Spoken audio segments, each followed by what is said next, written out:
Donc finalement, à se poser la question de la qualité de l'air et l'agriculture en Hauts-de-France, des enjeux partagés. Donc ça sera une présentation à deux voix. Donc la première partie réalisée par Atmo Hauts-de-France et Jessica Taillefer, que je remercie pour ta participation à ce webinaire. Et je prendrai après le relais, hein, donc au niveau pour faire un focus un peu plus sur le lien entre qualité de l'air et agriculture.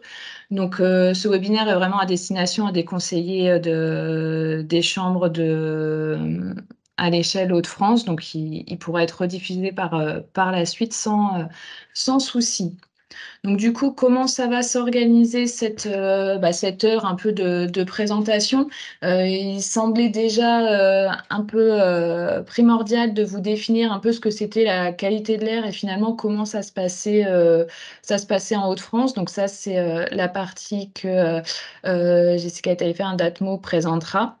Et ensuite, on s'intéressera plus à le lien avec l'agriculture des Hauts-de-France. On personnalisera un peu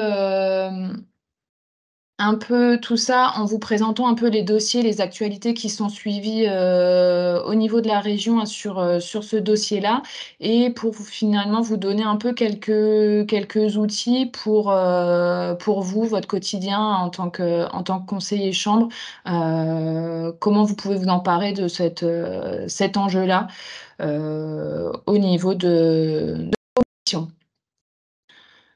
Donc du coup, je passe la parole à Jessica. Ok, merci beaucoup. Normalement, je viens de demander le contrôle. Ouais, vas-y. Ok. Je suis pas sûre que ça marche le contrôle. J'arrive pas à changer les diapos. Ah. Sinon, ouais, je partage mon écran. Ok, Voilà. ça marche. Alors, attendez. Oups. Parfait, merci. Donc, bonjour à tous. Moi, c'est Jessica Taillefer. Donc, je suis ingénieure d'études à Atmo de France. Et donc, je vais vous faire un petit bilan sur, du coup, qu'est-ce que c'est la qualité de l'air dans l'Hauts-de-France, comment ça marche et les infos qu'on peut vous donner. Donc déjà, Atmo France, donc qui sommes-nous? Donc nous, en fait, on fait partie des ASCA, donc c'est les associations agréées pour la surveillance de la qualité de l'air. Donc il en existe sur toute la France. Donc généralement, elles sont réparties sur les différentes régions françaises. On en a aussi dans les DOM-TOM. Donc on est au nombre de 19. Et donc on est tous regroupés dans une fédération nationale depuis les années 2000. Donc nous, à Hauts-de-France, on existe depuis la fin des années 70. Donc notamment, ça a été créé sur le Dunkerquois et donc depuis, on continue nos activités. Donc on a différentes missions. La première déjà, c'est de surveiller la qualité de l'air, donc en temps réel. Donc du coup, chaque jour, on va regarder l'état de la qualité de l'air de par nos stations de mesure et par notre modélisation. Et on va du coup pouvoir informer la population sur l'état de la qualité de l'air, notamment avec nos indices Atmo qui vont être présents chaque jour. Et donc si aussi on peut avoir une augmentation des concentrations sur une journée, là on va pouvoir potentiellement avoir un épisode de pollution. Et donc si c'est le cas, on va pouvoir alerter la population sur ces épisodes de pollution. Et on va après travailler également avec les préfectures qui vont pouvoir mettre en place différentes actions sur les territoires afin de réduire les concentrations et du coup de repasser sous les seuils. Une autre de nos missions, ça va être de sensibiliser donc la population et différents acteurs en région sur les enjeux de la qualité de l'air. Donc c'est notamment ce qu'on va faire aujourd'hui. Donc on a différents ateliers, on participe aussi à des webinaires où on fait des petits quiz sur la région. Et enfin, on accompagne donc nos partenaires. Donc il y a des adhérents à Atmo Hauts-de-France. Et du coup, on les accompagne dans la mise en place de plans et de projets sur leur territoire. Donc pourquoi on s'intéresse à la qualité de l'air? Du coup, il y a différentes informations. Donc déjà, c'est que au niveau français, donc il y a 40 000 décès prématurés qui sont liés chaque année à la pollution aux particules PM2,5, donc ce qui n'est pas négligeable. Le chiffre pour les Hauts-de-France, c'est autour de 6 500 décès. Donc on a aussi des pertes d'espérance de vie pour la population de plus de 30 ans qui est de l'ordre de 7,6 mois. Donc, voilà. Et cette pollution, ça va aussi avoir un coût. Donc toutes les personnes, il y en a certaines qui vont décéder de la qualité de l'air, mais d'autres en fait qui vont avoir des maladies chroniques, donc liées à l'exposition long terme à la pollution de l'air. Et donc tous ces coûts sanitaires, ça va être estimé autour de 100 milliards d'euros par an au niveau de la France. donc ce qui n'est pas négligeable. Et donc non seulement il y a une partie de la population donc, qui va avoir des maladies chroniques, et on va aussi avoir une augmentation donc, sur le long terme de tout ce qui va être asthme ou allergie. Donc l'OMS prévoit qu'en 2050, il y aurait 50% de la population mondiale qui serait sujette à ce type de maladie. Donc on a tout l'aspect sanitaire à prendre en compte, mais on a aussi l'aspect environnemental. Donc la pollution de l'air, ça va aussi avoir un impact, donc notamment sur la dégradation du bâtiment, donc avec la pollution en particules qui va pouvoir noircir en fait ces bâtiments qu'il va falloir derrière nettoyer. On peut aussi avoir des impacts sur les végétaux, donc avec des pertes de rendement. D'autres choses dont je voulais vous parler, donc c'était vraiment des éléments de langage pour bien différencier quand on parle de changement climatique et quand on parle de pollution de l'air. C'est deux choses qui sont liées, mais qui ne sont pas exactement pareilles. Donc quand on parle de gaz à effet de serre, c'est vraiment le changement climatique. Ça va être des polluants qui vont avoir un impact sur le long terme et à des effets, des échelles très globales, donc plutôt planétaires. Donc là, on va pouvoir parler plutôt de réchauffement climatique, d'épisodes météorologiques extrêmes. Donc ça peut être des fortes chaleurs, des pluies, des choses comme ça. Et donc là, on a plutôt des polluants comme le protoxyde d'azote, le dioxyde de carbone ou le méthane. Par contre, quand on parle de polluants atmosphériques, donc là, ça va être des polluants qui vont avoir des durées de vie qui vont être beaucoup plus courtes, de quelques minutes à quelques jours. Et donc ces polluants-là, ils vont plutôt avoir des impacts locaux à court et moyen terme. Et notamment, ça va avoir des impacts sur la santé, donc comme on a vu précédemment, donc plutôt sur la population avec le développement de maladies respiratoires ou cardiovasculaires. Et ça peut aussi donc dégrader les bâtiments et les monuments. Il y a un polluant qui va être lié et qui est non seulement un gaz à effet de serre, mais aussi un polluant atmosphérique, ça va être l'ozone. Donc, il y a un polluant qui est formé chimiquement à partir de polluants primaires sous l'effet de l'action du soleil et donc qui va avoir un impact sanitaire, mais également un impact sur le réchauffement global de la planète. Et donc, sur la pollution de l'air, nous, on va avoir deux éléments vraiment dont on va parler. Le premier, ça va être les émissions de polluants atmosphériques. Donc, c'est vraiment les quantités de polluants qui vont être rejetés dans l'atmosphère par différentes sources. Et donc, ça, on va les estimer sur une période donnée. Et ça va être des quantités. Donc, c'est une masse par unité de temps. Et donc, l'outil qui va nous permettre de les estimer s'appelle l'inventaire. Donc, Atmo de France s'occupe de la réalisation de cet inventaire. Et donc, pour le réaliser, en gros, on va avoir plein de données d'entrée différentes. Donc, si on se base sur le secteur de l'agriculture, par exemple, on va avoir des données sur des quantités d'engrais qui vont être utilisées en région, sur des têtes de cheptel. Toutes ces choses-là, en fait, ça va nous permettre de calculer des polluants qui vont être rattachés en utilisant des facteurs d'émission. Et donc, une fois qu'on va avoir fait ce travail sur l'ensemble des secteurs d'activité, on va avoir pour une année donnée toutes les émissions de polluants qu'on va avoir sur le territoire. Donc, nous, on estime ces émissions sur 43 polluants, dont 6 gaz à effet de serre. Et du coup, cette base de données, ça va nous permettre derrière, en fait, de faire des bilans et des états de qualité de l'air. Donc, initial pour différents documents de politique publique, donc notamment des plans de protection de l'atmosphère, aussi des plans climat, air, énergie territoriaux. Donc, ça va être vraiment une base pour travailler derrière sur différentes actions à mettre en place. Et après ces informations, ça va aussi nous aider donc, pour produire de la modélisation. Donc, ça va être une donnée d'entrée pour faire des cartes de concentration. Justement, les concentrations, donc, qu'est-ce que c'est? Donc, une fois qu'on rejette tous les polluants dans l'atmosphère, ceux-ci vont subir différents phénomènes, que ce soit météorologiques ou aussi des phénomènes de transformation chimique. Et donc, après, on va avoir des quantités de polluants dans un mètre cube d'air. Donc, ça va qualifier l'air que l'on va respirer. Donc nous, on va avoir deux méthodes différentes pour qualifier cette concentration dans l'air, soit avec de la mesure ou sinon avec de la modélisation. Donc c'est deux méthodes qui vont avoir des objectifs différents mais qui sont vraiment complémentaires qu'on va avoir sur le territoire. La première méthode, du coup, la mesurostation, donc, ça aide vraiment à un point fixe du territoire. On va avoir des données de qualité de l'air. Donc, on va avoir une répartition de nos stations de mesure sur le territoire qui est plutôt liée à la réglementation. Donc, on doit couvrir des zones administratives de surveillance. Donc, on a des différentes typologies de stations qui vont être mises en place sur le territoire et qui répondent sinon à une problématique locale. Donc, on peut avoir de la mesure en temps réel ou en différé. Et ce qu'il faut savoir, c'est qu'on a aussi un point de mesure pesticides donc depuis 2013 sur la métropole européenne de Lille. Donc la carte que vous voyez juste en dessous, ça correspond à l'ensemble de nos stations fixes qu'on va avoir sur le territoire. Donc on en a une quarantaine qui mesurent en continu les polluants.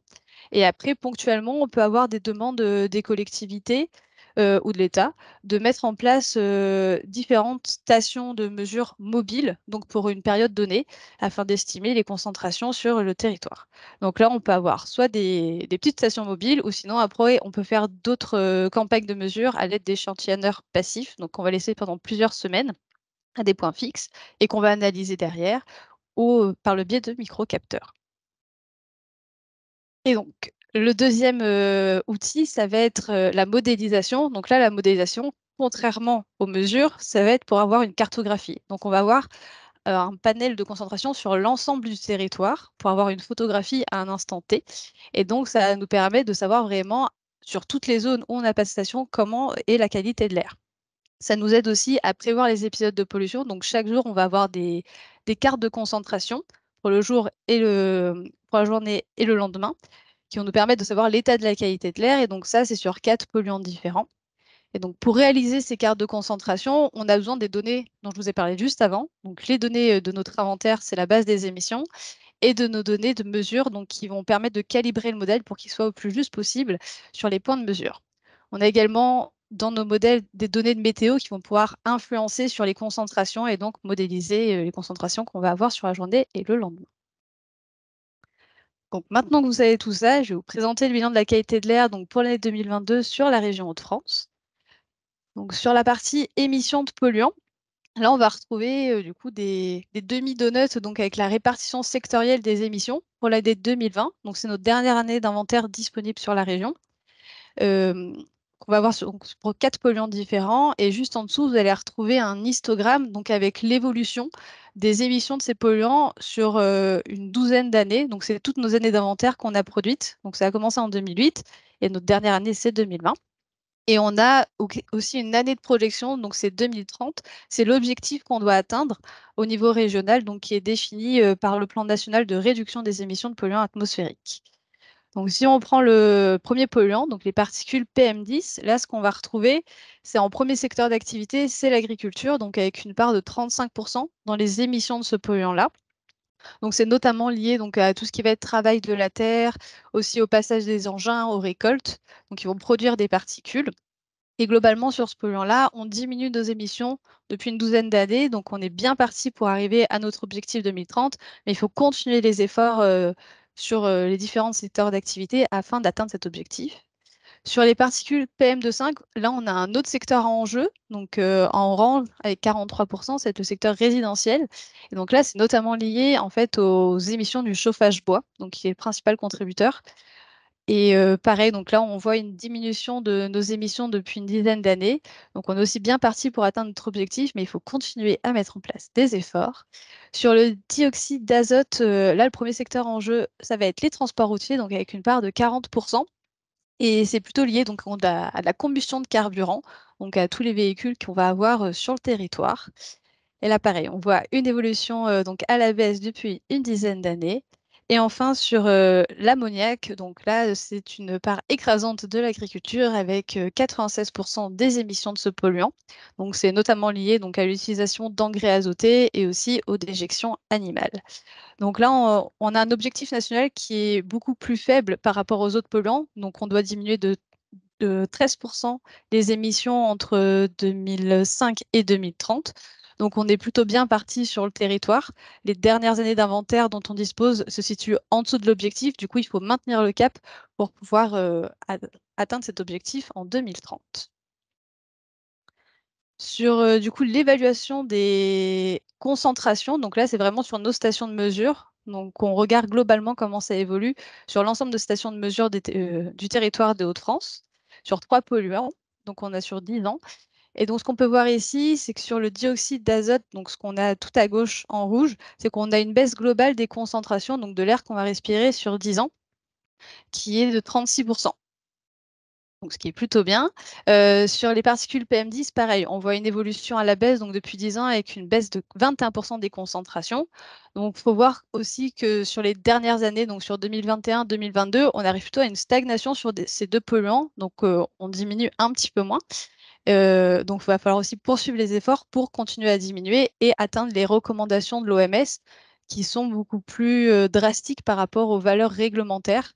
Donc les valeurs réglementaires, c'est la valeur limite que vous allez voir en rouge, qu'il ne faut pas dépasser. Donc on est très bien sur ce point-là. Par contre, on reste au-dessus des recommandations de l'OMS, donc qui sont des recommandations sanitaires sur le territoire. Et après, le dernier polluant, donc là, ça va être l'ozone, qui a du coup pas la même forme que les autres courbes. Donc, tant sur les dioxydes d'azote et les particules PM10, on voit une diminution. Par contre, sur l'ozone, c'est le seul polluant, on va avoir une augmentation des concentrations sur le territoire. Donc là, on a une hausse de 15% sur les 10 dernières années. Il faut savoir que ce n'est pas spécifique à la région, c'est vraiment sur tout le territoire de français. On va avoir une augmentation de ces concentrations. Et c'est plutôt lié donc aux effets du changement climatique. Donc l'ozone, c'est un polluant secondaire qui va se former à partir d'autres polluants, notamment à- sous l'effet de la chaleur et du rayonnement solaire. Donc plus il va faire chaud et plus il va y avoir d'ensoleillement, et donc plus on va avoir d'ozone. Sur les cartographies des concentrations de polluants, donc là c'est vraiment que pour l'année 2022. Donc ce qu'on va voir sur la totalité de la région de France. Pour le dioxyde d'azote, donc là, ce qu'on va faire ressortir sur cette carte, c'est que globalement, tous les axes routiers et aussi les centres urbains vont ressortir, ce qui est aussi lié donc à la source même de ce polluant-là, qui était les transports routiers. Donc c'était le premier secteur en jeu, et donc qui ressort bien sur les cartes de concentration. Sur cette carte-là, on voit également que donc on a plutôt des concentrations qui sont comprises enfin, entre des données qui sont plutôt bleues jusqu'à du jaune, voire un peu du orange. Donc, on est plutôt bien par rapport aux valeurs réglementaires. On n'a pas de dépassement en termes de population exposée par rapport aux valeurs réglementaires. Par contre, si on regarde les recommandations de l'OMS, là, on aurait 64% de la population qui se situerait au-dessus des concentrations recommandées par l'OMS. Sur les particules PM10, donc là, on n'a pas vraiment le même type de carte. Tant sur le NO2, on voyait vraiment les transports routiers qui ressortaient. Sur les PM10, ça va être plutôt une carte qui va être plus homogène sur la région, donc avec des niveaux qui vont être plutôt autour de 16 microgrammes par mètre cube. Donc on voit quand même néanmoins les centres urbains qui ressortent légèrement, donc notamment liés donc, au, à la contribution du secteur résidentiel et du secteur des transports routiers. Et après, à quelques endroits, on va avoir des petites taches rouges qui vont sortir. Donc là, c'est plutôt lié à des activités industrielles comme des carrières. Et sur l'ozone, donc là, on va avoir une carte qui est exprimée en nombre de jours de dépassement d'un seuil de protection de la santé. Donc ça correspond à la valeur cible. Et donc ce qu'on peut voir ici, c'est qu'on a un gradient qui est plutôt nord-ouest-sud-est, donc avec des nombres de jours plus importants sur l'Aisne. Donc là où c'est un territoire qui est aussi beaucoup plus rural. Ce qu'on peut dire aussi sur ce polluant-là, c'est que les nombres de jours les moins importants sont plutôt localisés dans les centres urbains. Donc l'ozone est formé à partir notamment de dioxyde d'azote. Donc là où les concentrations de dioxyde d'azote vont être élevées, il ne va pas y avoir d'ozone. Et inversement.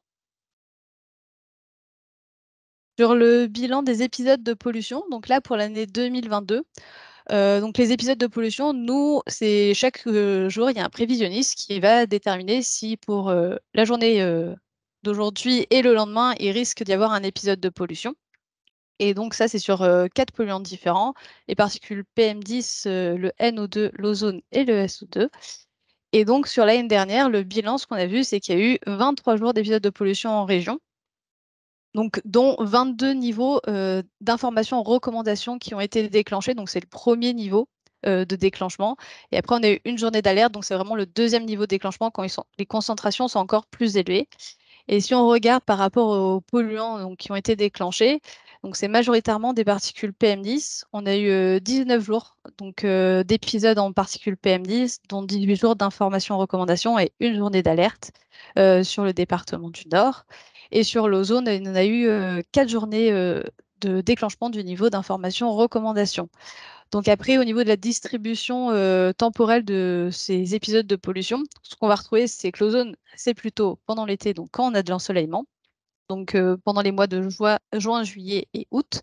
Et pour les particules PM10, donc là, on va avoir des épisodes tout au long de l'année, mais principalement donc quand même en hiver, donc lié à l'utilisation de chauffage, et après aussi au niveau du printemps, donc avec la reprise des activités agricoles.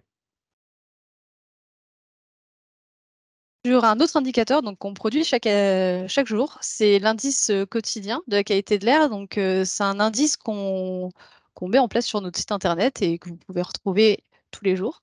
Donc, ça prend en compte 5 polluants différents. Avant, on n'en avait que 4, donc qui étaient les PM10, NO2, ozone et dioxyde de soufre. Maintenant, on a intégré donc depuis 2021 les particules PM2,5. Et donc, pour chaque commune du territoire, on va avoir un indice de la qualité de l'air qui va être sur une échelle qui va aller sur 6 qualificatifs, donc qui va aller de bon à extrêmement mauvais. Et donc, tous les jours, vous pouvez retrouver pour aujourd'hui et demain l'indice de la qualité de l'air de votre commune avec un commentaire du prévisionniste. Donc ça, vous pouvez le retrouver soit dans la rue, donc il y a plusieurs informations comme ça sur des panneaux. On a aussi sur notre site internet. Et vous avez également l'information donc tous les soirs sur le journal, enfin France 3 régional. Vous avez juste après la météo une info air où on parle, France 3 parle du coup de l'indice de la qualité de l'air pour le lendemain. Et sinon, pour vous informer, donc vous avez toutes les informations sur notre site internet, donc c'est atmo-hdf.fr. Donc ça se présente comme ceci, la page d'accueil de notre site internet. Donc vous allez tomber directement sur l'indice prévu pour la journée et pour le lendemain avec le commentaire du prévisionniste. Vous pouvez rentrer aussi votre commune pour savoir comment c'est chez vous. Si on est en épisode de pollution, vous allez retrouver un bordereau rouge qui vous indique qu'il y a un épisode de pollution et vous allez pouvoir du coup savoir quel polluant est concerné et sur quel jour. Et enfin, donc, vous pouvez nous suivre sur les réseaux sociaux. Donc, on est présent sur Facebook, Twitter, LinkedIn et aussi sur YouTube. Donc, on a différents posts qu'on fait chaque jour sur ces réseaux. Et vous pouvez aussi vous abonner. Donc, on a plusieurs choses sur nos abonnements. On a soit donc, des mails SMS quotidiens donc, pour parler de l'indice de la qualité de l'air sur votre commune. Après, vous pouvez aussi avoir des alertes donc, en cas d'épisode de pollution, soit par mail, soit par SMS. Si vous êtes sujet à des allergies pollen, vous pouvez aussi également vous abonner donc, aux informations sur les pollens. Et on produit également chaque mois donc, une newsletter avec toutes les informations sur la qualité de l'air et sur nos différents projets. Et c'est tout pour moi. Merci beaucoup. Bah, merci à toi, Jessica. Du coup, moi, je vois donc, qu'il y a déjà des premières questions hein, dans la discussion. Donc, on y reviendra sans problème à la fin de la présentation. OK. Alors, donc, du coup, vous revoyez la présentation? Oui, oui, très bien, Léa. Ok, ça marche. Euh, donc, du coup, on va passer un petit peu maintenant qu'on en sait un peu plus sur ce qu'est la qualité de l'air et un peu la situation en Hauts-de-France. L'idée maintenant, c'est de s'intéresser un peu au secteur agricole et finalement, bah, pourquoi notre agriculture serait concernée par cette qualité de l'air. Donc, on a entrevu hein, quelques indices, hein. Le premier, finalement, moi, je voulais vous parler voilà, de l'impact de la qualité de l'air sur l'agriculture hein, qui commence à être bien documentée. Donc, notamment au niveau de l'impact de l'ozone sur le rendement.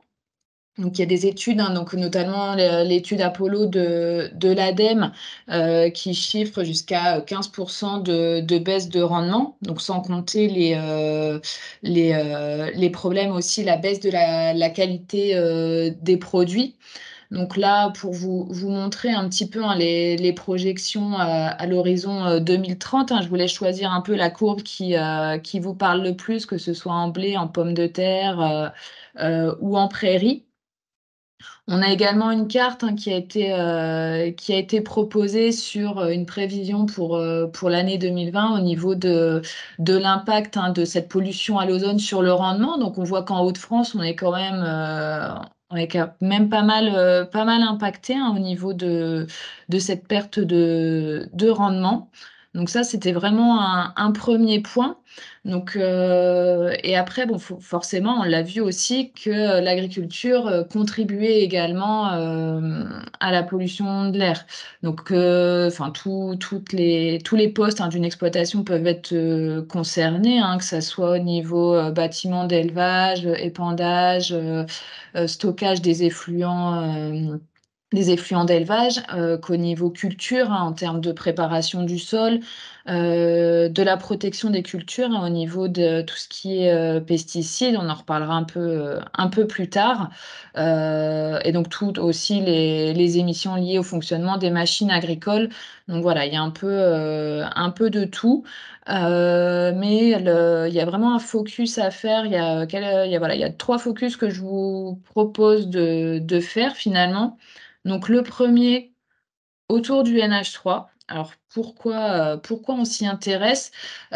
Finalement, en fait, on voit que ce NH3 qui est, particulièrement, issu du secteur agricole, hein, on l'a dit tout à l'heure, 96 issu des activités agricoles. Ce NH3, en fait, va venir se combiner avec, d'autres polluants, hein, issus du trafic routier, des activités industrielles, du chauffage. Donc bon, principalement des oxydes d'azote, et ça vient former ce qu'on appelle des particules secondaires. Et donc voilà, ces particules viennent alimenter un petit peu déjà tout le pool de particules qu'il y a dans l'air, et peut amener un déclenchement, de pics de pollution, et plus, généralement, à un impact, hein, sanitaire, comme vous l'a présenté, Jessica tout à l'heure. Après ici, on a des infos un peu plus précises, hein, de où vient ce NH3. Donc on voit que 22 vient de la gestion des effluents au bâtiment, 18 au niveau des stockages, hein, tout ce qui est fosse et fumière. Un autre 18 donc au moment de l'épandage de ces effluents d'élevage, et il y a aussi une grosse partie, qui concerne là tout ce qui est fertilisation minérale, à hauteur de 26. Donc ça, c'est pour que vous ayez un peu un ordre d'idée de, d'où vient ce NH3, quel poste, enfin, où il y a des pertes. Donc bon, on voit que encore une fois, ça concerne un peu chaque poste d'une exploitation. Et du coup, donc finalement, face à ce constat où, il y a un impact sanitaire, un impact sur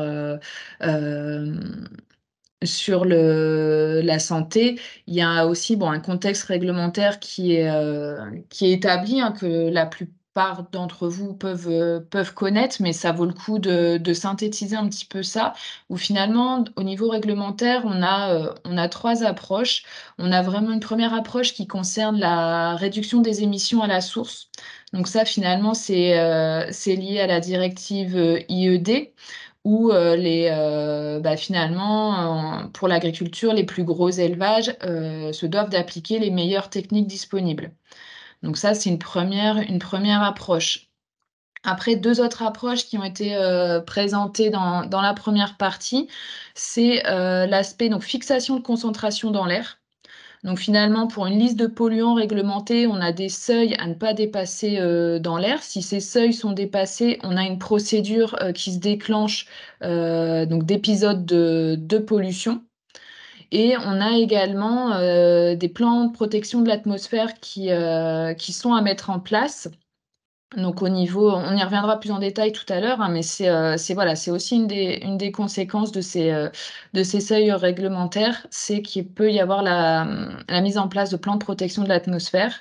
Et enfin une troisième approche, c'est l'approche là plutôt réduction des émissions.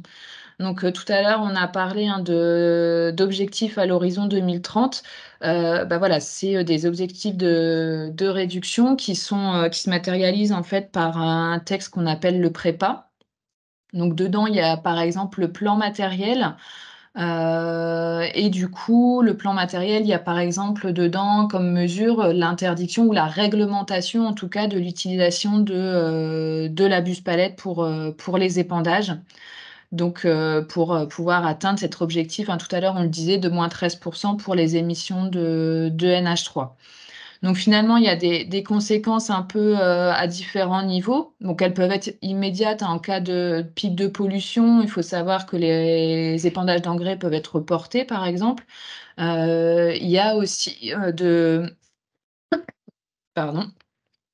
de possibilités finalement, j'en ai parlé de la réduction, de la réglementation de l'utilisation de la buse-palette, la couverture de fosse également qui est questionnée, un délai d'enfouissement, raccourci, voire une taxe sur les engrais minéraux. Donc voilà, il y a des réflexions qui vont, assez loin dans ce sens-là. Après, il y a vraiment un point de vigilance là-dessus à avoir, là, c'est que tous les textes, que je viens de vous présenter, finalement, ils sont tous en cours de révision, que ce soit les plans de protection de l'atmosphère, que les arrêtés, de mesures à prendre en cas d'épisode de pollution, enfin la directive IED également. Donc voilà, c'est des textes qui n'arrêtent pas d'évoluer, qui prennent aussi en compte cet enjeu R. Et qu'il faut, aussi garder une cohérence avec l'enjeu eau, l'enjeu sol, hein. Ce qui va être bon pour l'air n'est pas forcément bon pour la qualité de l'eau et cetera. Donc ça devient un exercice assez sympa à pratiquer, quoi.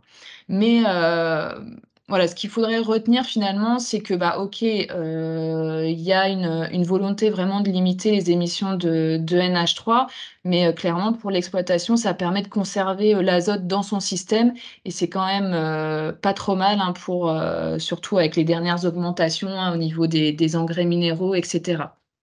Donc vraiment le voir sous cet angle d'opportunité. Finalement, aussi autour du NH3 pour finir sur cette partie-là, je voulais, vraiment vous présenter il y a un guide de bonnes pratiques qui a été édité par l'ADEME, qui synthétise un peu toutes les bonnes pratiques qui sont envisagées avec, hein, les plus et les moins forcément, de chacune, hein, parce que si, c'était si facile, on n'en parlerait pas, aujourd'hui et finalement les principaux leviers qui sont identifiés, ça va être au niveau de l'alimentation, de la fréquence de raclage en bâtiment, de laveurs d'air, aussi au niveau des bâtiments d'élevage, la couverture des fosses à lisier et l'augmentation du temps de pâturage. Après, on a d'autres leviers, hein, qui se situent au niveau de l'introduction de légumineuses, de vraiment toujours travailler ensuite les apports, d'azote et ensuite au niveau de, l'utilisation, oui, d'engrais, c'est vraiment, se focaliser sur des matériels qui permettent vraiment de limiter cette volatilisation ou des pratiques, hein, avec l'enfouissement, voire, pour les engrais minéraux, choisir un peu des engrais moins émissifs. Donc ça, c'était un petit peu pour l'enjeu autour du NH3. Mais voilà, il y a pas, on parle pas que de ça quand on parle qualité de l'air et agriculture. On parle de plus en plus de produits phyto. Alors, il faut que savoir dans l'air, finalement, il y a vraiment pas de réglementation, de seuil réglementaire. Après, c'est un sujet qui est, régulièrement abordé, qui est régulièrement, questionné, hein. Donc en Hauts-de-France, on a un historique de mesures, depuis les années 2000 sur le site de Lille. Il y avait une campagne nationale qui a été réalisée en 2019-2020, et voilà, l'objectif, c'est qu'à l'échelle nationale, on puisse avoir un peu une surveillance pérenne sur ces polluants. Après voilà, tout en prenant, en compte, la complexité, hein, d'utilisation, des phytos et surtout la disponibilité, d'alternatives, qui puissent être utilisées sur le terrain si on interdit, tel ou tel produit.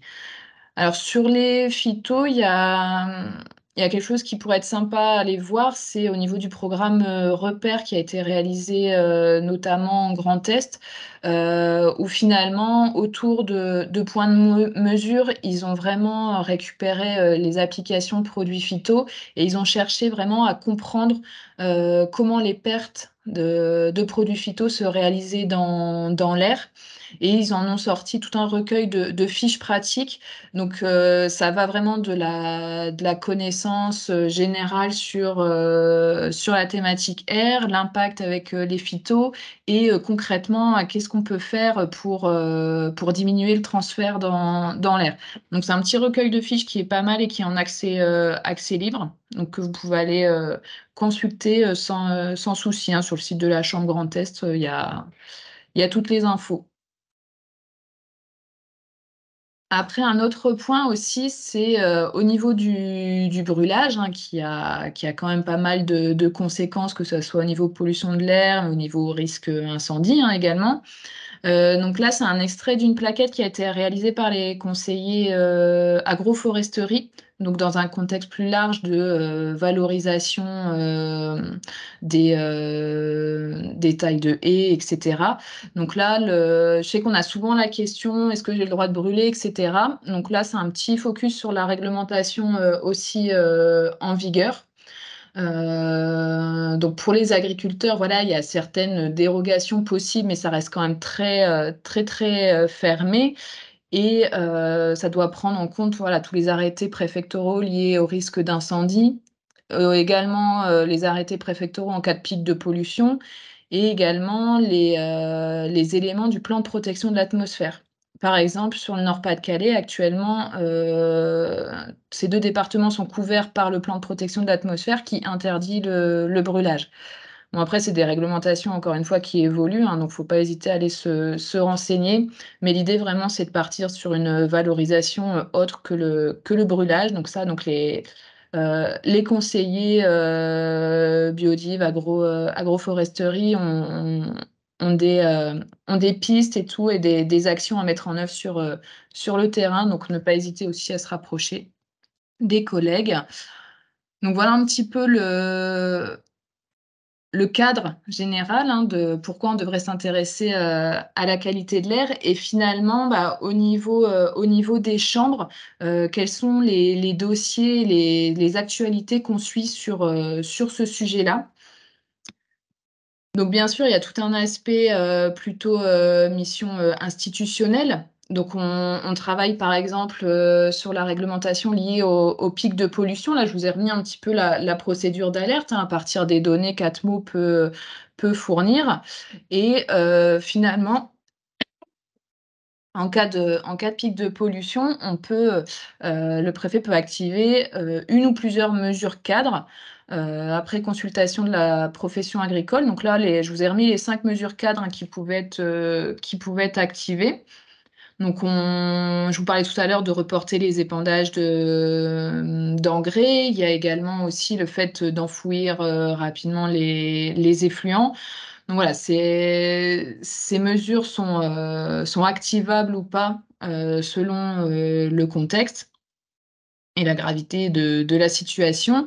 Donc là, c'est les mesures pour le monde agricole. Il existe, exactement le même type de mesures pour les autres secteurs, hein. C'est par exemple, bah, la baisse de vitesse, hein, sur les autoroutes et cetera. Pour les industriels, il y a exactement, le même type de mesures. Après, il faut savoir que ces mesures-là vont être revues prochainement, donc à voir un petit peu ce que ça va pouvoir, donner. Ensuite, on peut travailler aussi, au niveau du plan de protection de l'atmosphère, hein. On l'a vu que, actuellement, tout le Nord-Pas-de-Calais, par exemple, était couvert. Là, la révision, est en phase de finalisation, hein. Donc là, le plan de protection se resserre finalement sur les plus grosses agglos et ne couvrira plus tout le Nord-Pas-de-Calais. Et au niveau agricole, au final, il y a 3 types d'actions qui vont être poussées. Donc ça va être tout ce qui est formation à l'écoconduite et le réglage des moteurs. Toute une partie également sur la promotion des bonnes pratiques en matière d'épandage d'engrais et également l'incitation à la couverture des fosses à lisier. Donc ça, c'est voilà, c'est les 3 fiches d'actions, hein, qui sont reprises dans le PPA qui concernent les activités agricoles. Après, au niveau des différentes réglementations, il y a aussi, hein, le suivi du texte prépa, du plan matériel, donc qui là est plutôt à l'échelle, nationale, hein, forcément mais aussi un suivi à une échelle qui peut se faire plus locale, avec des liens possibles avec les PCAET des collectivités, voire des projets plus spécifiques. On avait par exemple le projet Air rural de Douaisis Agglo où on a pu intervenir pour montrer un peu ce qui était possible de faire. Donc ça, c'était vraiment la partie plutôt mission institutionnelle de la chambre et on va quand même aussi, un peu plus loin en termes d'action sur le terrain. Donc là, je vais vous parler du projet Épander, donc je pense que la plupart d'entre vous, connaissent, où finalement c'est un projet où différentes, techniques d'épandage ont été testées pour voir un petit peu ce qui était possible de faire en termes de limitation de perte d'azote dans l'air. Donc il y a pas mal d'outils qui sont dispo, hein. On a les vidéos, on a, les petites plaquettes, des résultats d'essais également qui peuvent être présentés. Là, je vous ai mis comme exemple le résultat de l'essai, avec l'épandage de lisier de porc avec différentes, modalités, hein. Donc, on a utilisé du matériel de l'épandeur à dents, au pendillard, en passant par l'épandeur à disque, en testant aussi différentes modalités, hein, en termes d'enfouissement, d'épandage sur couvert ou sur un seul, qui avait été pré-travaillé. Donc on voit quand même que, il y a pas mal de solutions qui sont, disponibles et plutôt efficaces. Donc ça, c'est un peu des exemples un peu concrets qui ont été testés chez nous, hem, qui peuvent être présentés, aux agriculteurs qui sont accompagnés, quoi. Après, je voulais vous parler de 2 projets finalement qui sont en cours, donc en partenariat avec Atmo. Donc on a le projet, Capara, donc dans les Flandres, où finalement là, c'est un peu la suite, d'Épander, où on essaye de comprendre un peu plus, finement la contribution du local, hein, du secteur agricole sur les concentrations, en particules dans l'atmosphère. Donc finalement, l'idée, c'est d'avoir, un site de mesure où, avec 2 campagnes, hein, de mesure qui sont réalisées. On a une enquête sur les pratiques agricoles, de façon assez fine sur tout ce qui est fertilisation, minérale et organique et après l'idée, c'est que, l'IMT Douai et Atmo puissent travailler sur l'analyse statistique, sur tous les aspects modélisation, de ces données-là, hein, autant les mesures, sur, le terrain que les données agricoles, pour pouvoir mieux comprendre finalement, aussi l'impact par exemple des pays plus nordiques. Donc c'est pour ça qu'il y a un deuxième site de mesure aussi en Picardie verte qui lui sera plus, a priori plus affranchi de ses influences au niveau de la frontière et l'idée, c'est vraiment de mieux comprendre, ce qui se passe et de voir un petit peu avec les agriculteurs, de leur donner aussi ces aspects-là, ces éléments de connaissance au niveau de tout ce qui est volatilisation de l'azote et de pousser un peu avec eux la réflexion sur ce sujet-là. Après un deuxième projet, donc c'est le projet, PADEC. Donc pesticides, hein, dans l'air en zone agricole, donc diagnostiquer, dialoguer, co-construire. Donc ça, c'est pareil, c'est un projet qui est en cours et dont on ne manquera pas de vous tenir informé des résultats. Mais l'idée, c'est d'avoir un peu, 4 sites de mesure, donc là, c'est au niveau de la commune de Mont-Saint-Éloi qui a été retenu et en parallèle, de faire une enquête de perception par rapport à cette question des pesticides. Donc au niveau de tous les acteurs du territoire, hein, que ça soit les habitants, les élus, ceux qui travaillent sur Mont-Saint-Éloi, les agriculteurs, et de pouvoir finalement, confronter un peu des données de mesure à l'aspect ressenti et pour au final co-construire finalement un programme, vivre ensemble sur, cette thématique des pesticides. Parce qu'on voit que c'est, souvent un point de crispation et l'idée vraiment c'est de pouvoir réussir à produire, un programme qui pourrait être utilisé sur d'autres territoires pour dialoguer et avancer un petit peu sur cette question des pesticides dans l'air. Après, je vous avais, remis quelques autres actions, hein, qui sont mises en œuvre sur le terrain. Il y a beaucoup d'interventions au niveau des formations, agricoles. On on est aussi sollicité au niveau national pour venir parler, par exemple, du projet Epander. On peut également mettre en valeur les bonnes pratiques qui sont déjà réalisées, donc au niveau au travers de vidéos qui sont en cours de montage. Donc, je manquerai pas de vous les envoyer dès qu'elles seront finalisées. Au niveau de journées techniques également qui sont organisées au niveau bâtiment d'élevage, au niveau des démonstrations d'épandage. Il y a vraiment cet aspect volatilisation qui peut être abordé et que certains d'entre vous se sont déjà d'ailleurs appropriés pour bien approfondir le sujet. Donc, ce qui m'amène à la dernière partie de cette présentation, finalement, concrètement, dans mon métier de conseiller, comment je peux saisir cet enjeu qualité de l'air. Alors moi, ce que je vous proposais, déjà pour un peu se mettre le pied à l'étrier, pourquoi pas s'abonner aux alertes SMS, voire mail d'Atmo. Finalement, c'est de s'approprier en fait cette opportunité que peut représenter l'enjeu R, parce que finalement dedans on cherche à optimiser les intrants. Donc c'est quelque chose qui est un conseil qui est déjà un accompagnement qui est déjà proposé au quotidien, mais le fait de s'intéresser à la qualité de l'air, ça peut permettre peut-être de changer d'angle de vue et d'aborder un peu le sujet d'une manière différente.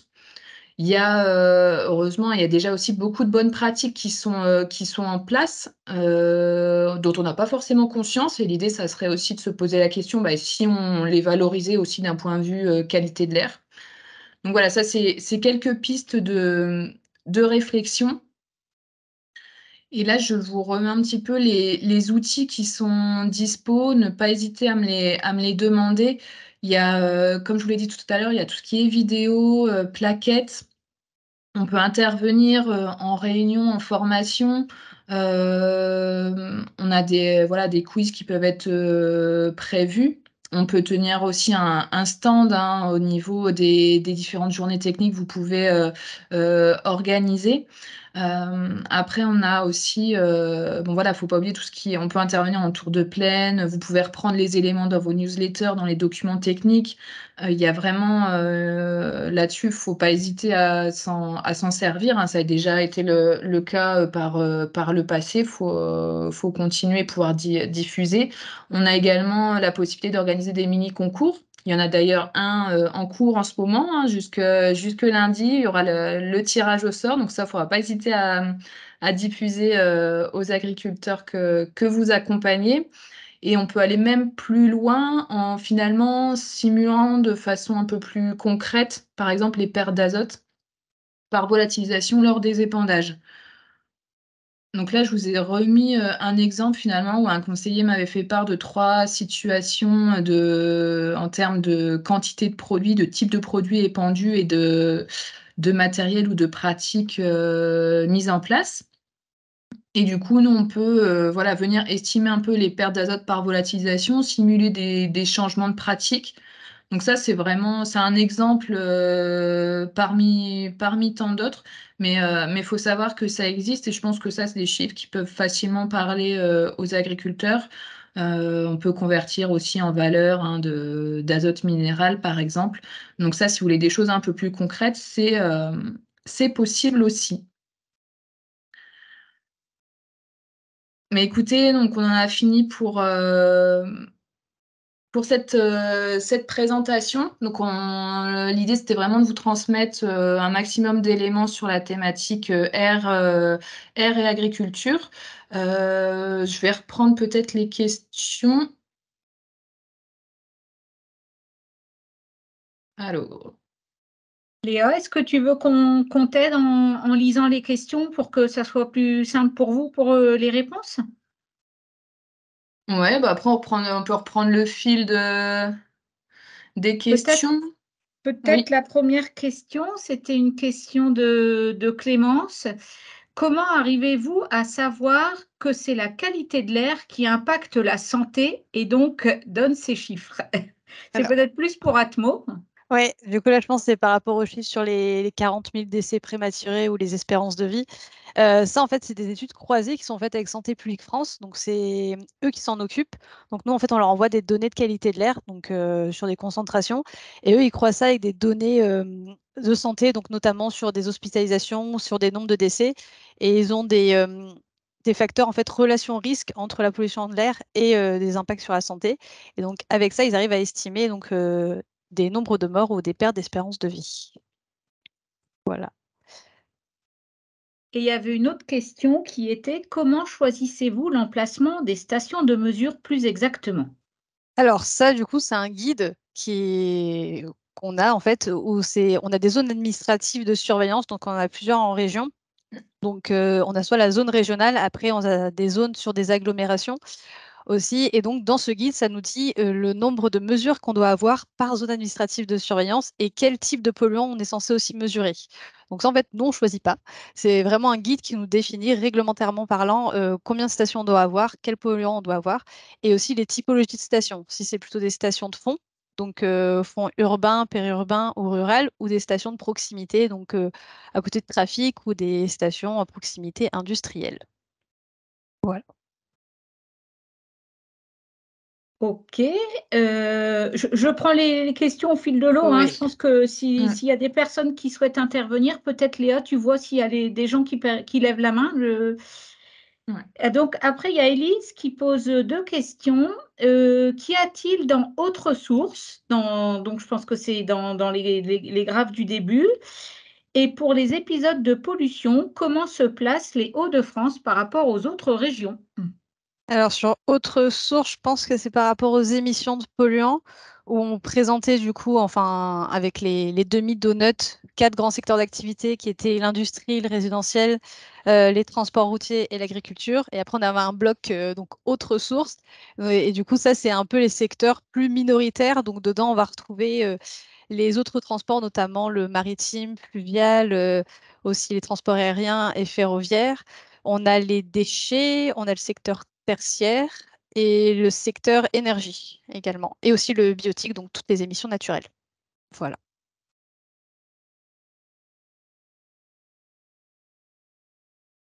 Ah, pardon. Et ouais, il y avait la deuxième question. Oui, c'est Pardon, ce que je j'allais réfléchis. c'est ce que j'allais Pardon, dire. pardon.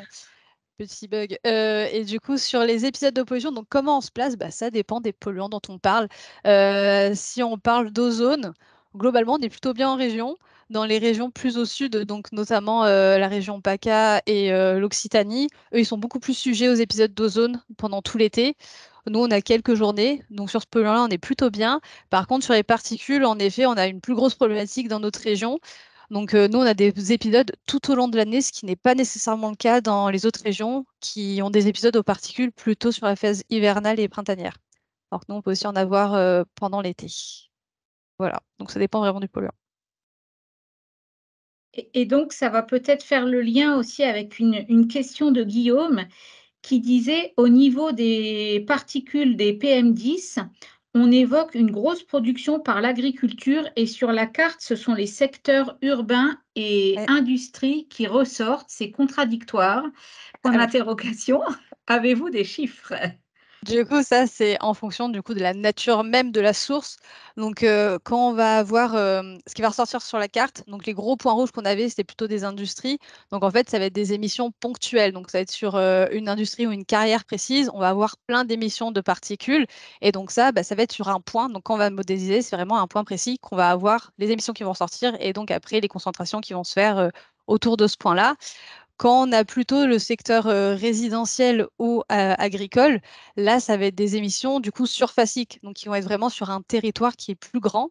Donc ça, en fait, ça va être un peu dilué sur l'ensemble du territoire. Donc c'est pour ça aussi qu'on ne voit pas exactement le secteur agricole ressortir, c'est que vraiment toutes les émissions de l'agriculture sont diluées sur une grande surface. Et donc, Jessica, il y avait une demande de précision de la part de Marion, qui doit pas être la seule.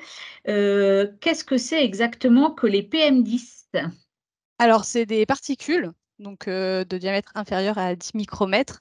Donc, ça peut être, en fait, c'est un polluant qui peut être chargé en différentes choses. Donc à l'intérieur, on peut soit retrouver des éléments naturels comme des sels marins, on peut aussi retrouver des éléments qui viennent plutôt de l'agriculture avec des nitrates d'ammonium. On peut retrouver aussi des métaux lourds, donc ça va être vraiment des particules qui vont capter différentes polluants. Et du coup, leur taille diffère aussi. Donc, les plus grosses, c'est les PM10. On va avoir les PM2,5, donc c'est 2,5 micromètres, donc qui sont comprises au sein des PM10.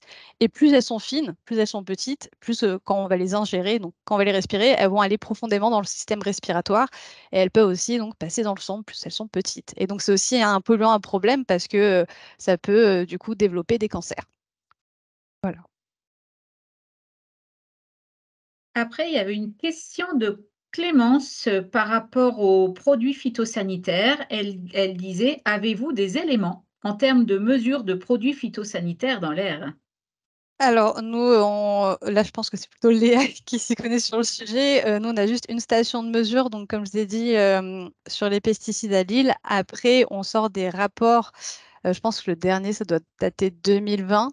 Mais je sais qu'on a du coup une station de mesure et qu'on regarde chaque année l'évolution des concentrations. Mais je laisse plutôt peut-être Léa répondre sur le sujet. Oui, bah, c'est vrai que sur, les produits, phyto dans l'air, il y avait, la campagne nationale qui a été, Mm. menée a permis quand même d'avoir pas mal, d'informations, là-dessus. Donc il y avait eu un communiqué de presse, donc ça c'est, disponible aussi. Donc ça on peut le fournir sur, demande. Je te l'enverrai sans souci. Et ça permet d'avoir voilà, ce qu'on peut observer dans l'air. Donc il y a après dans les grandes conclusions finalement dans la région, c'est que c'était forcément lié, aux cultures, présentes. Il y avait encore des molécules, donc le lindane, hein, dû à la rémanence de la molécule. Hem mais du coup, là-dessus, on peut avoir plus d'informations. Après, ce qui est toujours compliqué, c'est que, bah, voilà, on a mesuré, une concentration, mais on n'a rien pour, à quoi la comparer. Donc c'est vrai que c'est toujours un peu frustrant en termes d'interprétation, mais il y a ce premier niveau d'information au niveau de quelles molécules on retrouve et à quelle concentration. Après avec la campagne nationale, on peut éventuellement faire des comparaisons, avec d'autres, régions par exemple ou d'année en année, quoi. Juste Léa, je me permets d'enlever mon micro. C'est la conférence de presse de 3 juillet 2020 ou il y en a eu une plus récente? Excuse-moi, peut-être que je vais trop loin. Je n'ai pas la date, Non, bah, en tête, mais il y a pas non, c'est parce que la campagne nationale a eu lieu, voilà, sur une année, donc il y a pas eu plus OK. récent, quoi. OK, d'accord, ouais, donc c'est 2020. Pardon. Ensuite, il y a une question encore de Guillaume qui est aussi assez technique. Vous évoquez une perte de rendement due à l'ozone. Dans l'avenir, si le CO2 augmente, cela n'augmentera-t-il pas le rendement des plantes dites C4, comme par exemple le maïs? Grâce à l'augmentation du rendement phytosynthétique, c'est une simple observation qui est observée en labo. Avez-vous des projections? Alors là, tout de suite, j'aurais pas les éléments et c'est vrai que j'ai pas forcément, eu le temps de me plonger dans l'étude, Apollo de l'ADEME. Je sais pas si cette piste-là a été, étudiée, mais ça vaudrait le coup de s'y replonger pour voir un peu s'il y a pas des éléments, de réponse qu'on pourrait t'apporter. Je regarde ça. Alors ensuite, il y a une question de Marie. Bonjour, pour la qualité de l'air, qu'est-ce qui est mieux pour un épandage sur céréales au printemps? Du minéral ou un effluent type lisier de porc en épandage type pendillard? Mais ça, c'est pas la 1re fois que cette question, revient. Je crois qu'on avait évoqué aussi, avec du digestat. Hem, alors ça pourrait être une piste, hein, d'essai, à mener. Après, dans tout ce qui est dans les engrais minéraux, il y a, voilà, on sait que par exemple l'ammonitrate est moins émissif. Après, au niveau du lisier de porc, on sait que la part d'azote ammoniacal part très très vite dans l'air. Par exemple, pour les essais épandaires, on avait testé le lisier de porc donc avec Pandillard c'était sur de la moutarde. Donc on avait obtenu des résultats similaires en termes de volatilisation de l'azote, un enfouissement immédiat par exemple. Après, je ne sais pas si ça réagirait pareil sur une culture de céréales, mais c'est effectivement une question qui se pose, quoi.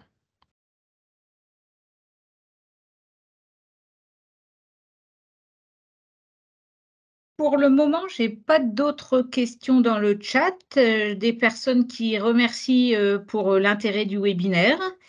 Je sais pas s'il y a d'autres personnes qui veulent prendre la parole sous une forme ou sous une autre?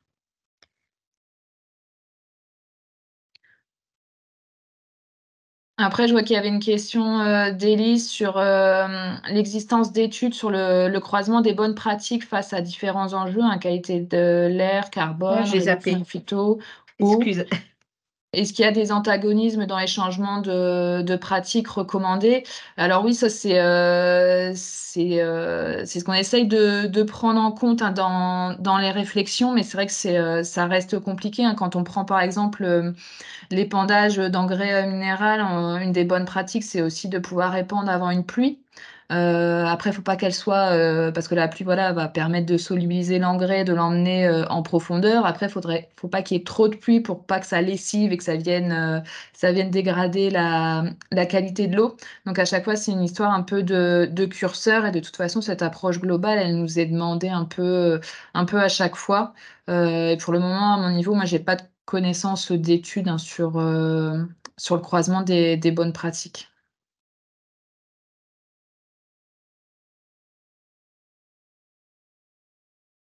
Donc effectivement, après, je ne sais pas s'il y a d'autres personnes qui souhaitent prendre la parole. Sinon, bah, je tenais à remercier Jessica pour ta disponibilité, ton intervention côté Atmo. Merci à tous pour votre participation. Et ce webinaire est enregistré, donc sera envoyé à tous les conseillers avec quelques liens vers les ressources disponibles. Merci encore à vous, bon appétit et bonne journée.